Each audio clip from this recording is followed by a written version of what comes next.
You know, it's like you're brain dead. So I decided not to, because you can ask the questions from the report for 2 hours. You maybe 4 hours. Okay.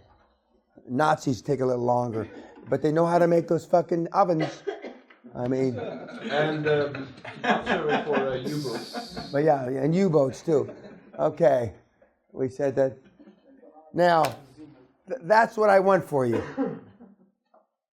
You know, and that's considered not a politically correct picture.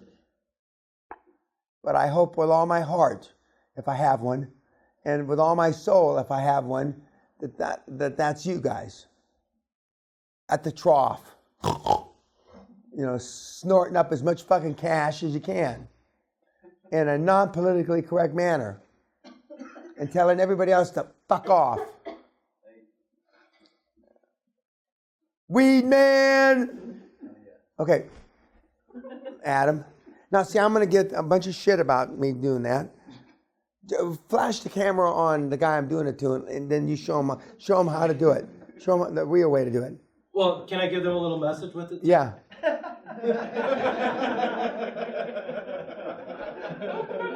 Yeah, that's good, very good. Yeah. And he's much more outspoken this time around. We don't want to hear everything he's got to say, but I mean, but he's much more liberated, shall we say, than he was the first time around. And and his, you know, you may not believe this, but his communication skills are much better. And you're thinking, God, he must have really been fucked up when he came here the first time. And he was. You'd be right. But that's what I want for you. And, you know, that's a great slide to end on, because I want you to be, as long as it's legal, moral, and ethical, and you're not hurting anybody on purpose, anything goes. Anything goes. And some of the luminaries that we've talked about aren't doing things that are necessarily legal, moral, and ethical, and they're hurting people on purpose. So when you put yourself up against them, and there's a big differentiation. There's a big differentiation. And although we have a number of people that have made it to the Hall of Shame for crossing over to the dark side, the vast majority, I mean, they're only a small fraction, you know, like 1% or 0.5%. The vast majority of the people that have come through the program have been legitimate, honest, hardworking, and with no problems, no issues. And some of them, you know, but I mean, there's people that aren't on the Hall of Fame because they don't want the recognition. They don't want to be known. During my 70th birthday, I didn't know that this door was not locked, and we had people come in here and with their iPhones, click, click, click, click, click, click, click, click, click, click. And then they were trying to do facial recognition on Google to find out, because there's no names on there on purpose. 4 or 5 of them, you know, just like Peter Sage, you know who he is. But if you weren't part of that experience, you just look at the guy and you wouldn't know who the hell he is. The woman next to Peter, you don't know who it is, and you probably couldn't find out. But the point is that, you know, almost all people want to build wealth, but not all people want the recognition. And that's fine. You know, I keep their privacy, that's fine. If they don't want me to expose their name, I won't. And but I fully believe, as Sally does, someday when I do go to my maker, there'll be people coming out of the walls. Well, I was one of his mentees, but I'm not holding my breath. Adam, you have any questions? No? You do? What is it? No, I'm good. I'm just looking at the money. Okay, you're looking at, and it's a lovely picture to me. It's a lovely. When I used to be in the diamond business, I used to get in the vault room, and I used to lie on the floor, and they used to pour jewels on me, like this, and I'd spit out the rubies, like that, and fortunately, there's no pictures of that. Otherwise, they'd be on YouTube now. And the thing about the jewelry business, or raw jewels, is what we were in. They're very fungible. In other words, you can put $5 million worth of them in your pocket. And when it comes down the haves against the have-nots, you're going to be buying dinner with a 1-carat diamond. And whereas gold, how are you going to carry the gold around? You're not. Graham might try to put bars in his pocket, and then they'll tear through his pants and, break his toes and whatever.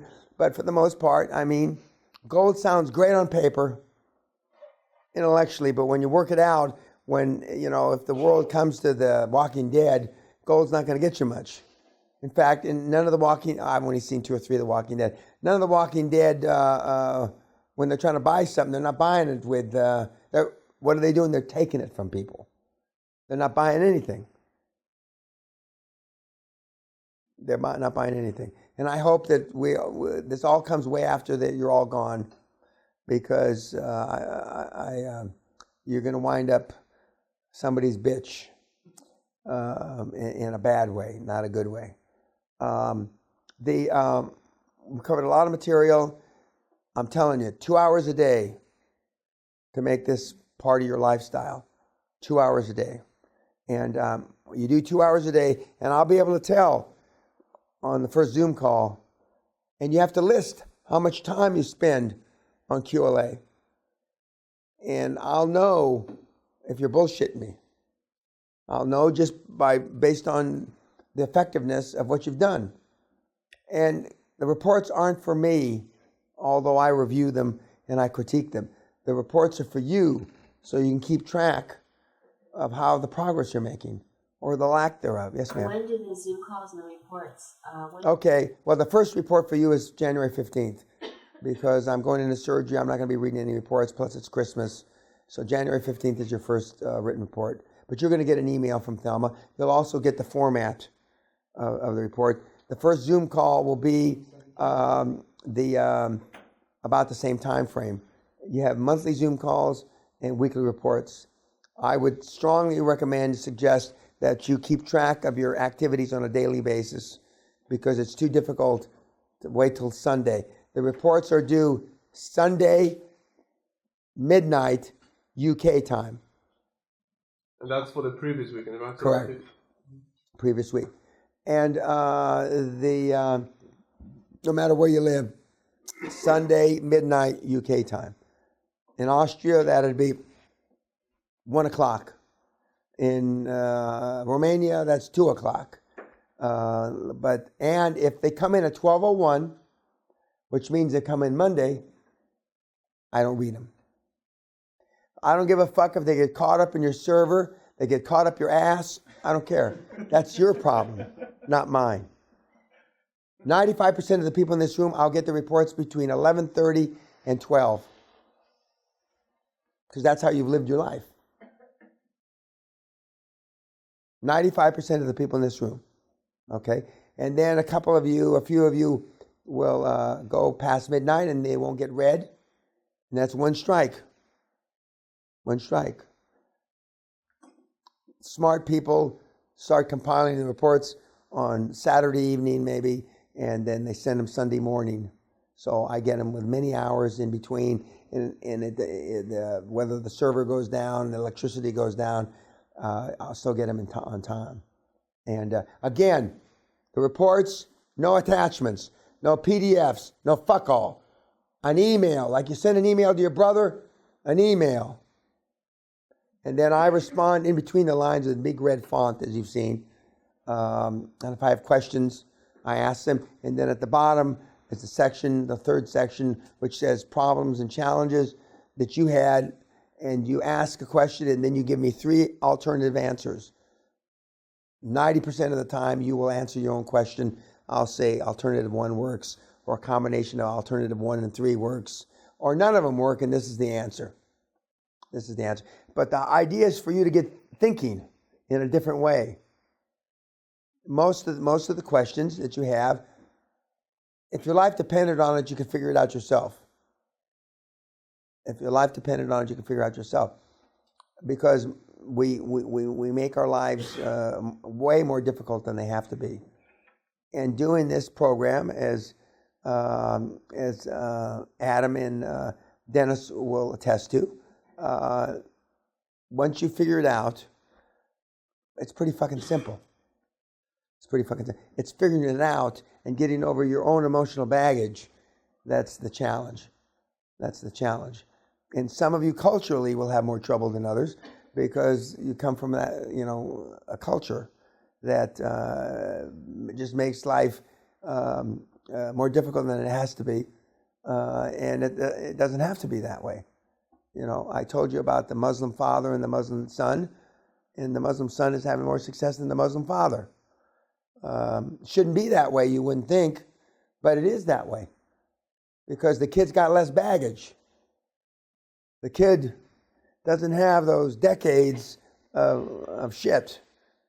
And it's not amusing to me because I wish that, that the dad got it like the son. Any other questions? Yes, sir. Do we need to get a separate accounting firm to do taxes or bookkeeping? No, if KPMG is doing the due diligence, I assure you, they will offer you every service under the fucking sun. From A to Z, and they'll offer you services you never heard of because they've got them all. Plus now they got lawyers. They want to do the womb to the tomb. They don't want you to talk to anybody else.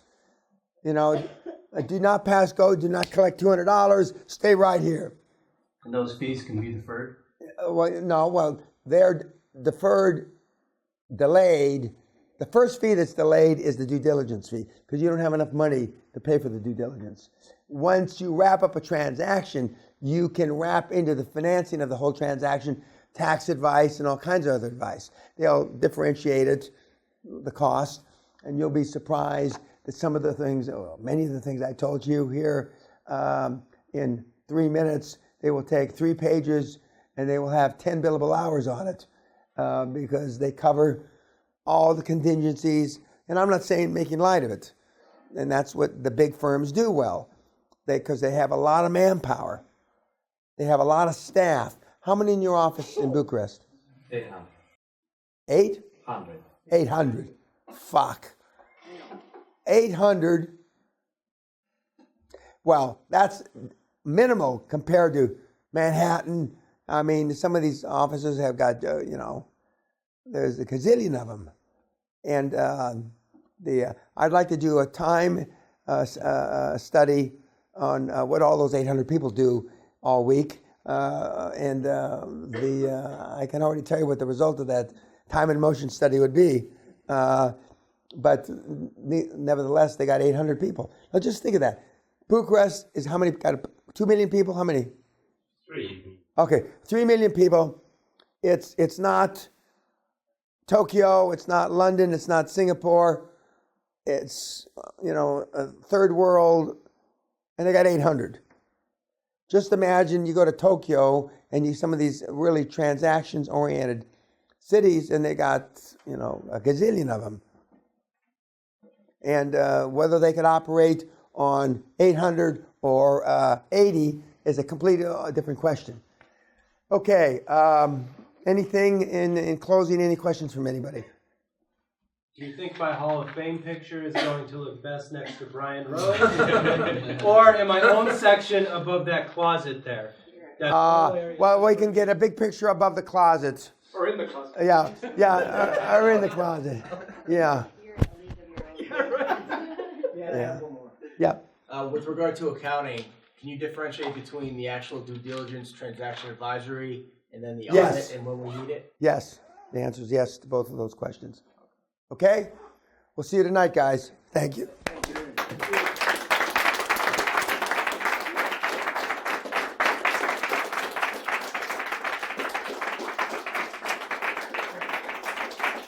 Thank you.